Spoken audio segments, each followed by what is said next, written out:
Now, speaking of which, it seems like they might actually be delivering a bit more love down the iOS path. It seems like the new Point release is going to enable Face ID with a mask, something that I believe is a bugbear for both of us, actually. You know, having to type your PIN code out whenever you're outdoors or in a public space or whatever, trying to pay for something, or even just opening your phone.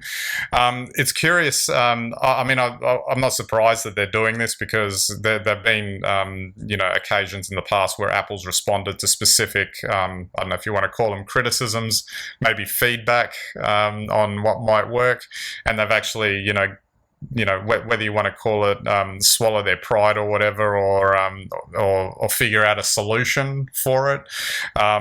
Sometimes it's a bit ridiculous, like that. There was those iPhones that had that extra touch layer sensor for the Force Touch back in the day, which was just to enable right clicking, when they could have just figured out another implementation for that didn't require another level of technology added to the device, which has since been removed, by the way.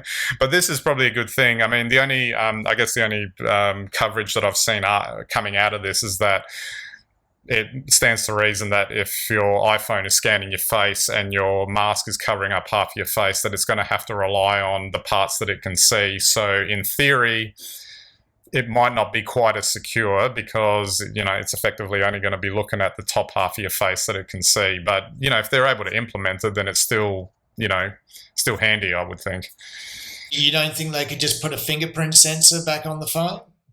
Maybe that goes back to that other thing about the Force Touch technology that I was saying. They do it the hard way sometimes. Look, I've already got friends who do the Face ID with a mask on, and that works if you set it up that way. So, good on Apple and all that sort of thing. But spend 20 cents a unit to put a fingerprint sensor on. You're already making enough money.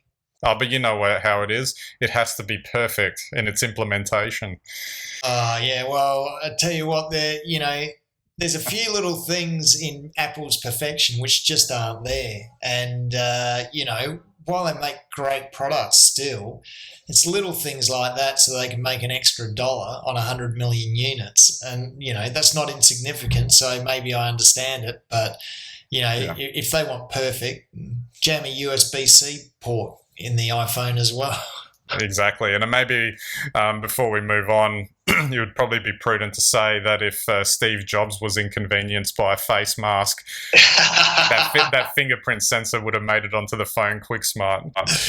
Damn straight. Although I can't ever imagine him having a face mask on. Yeah, that's true.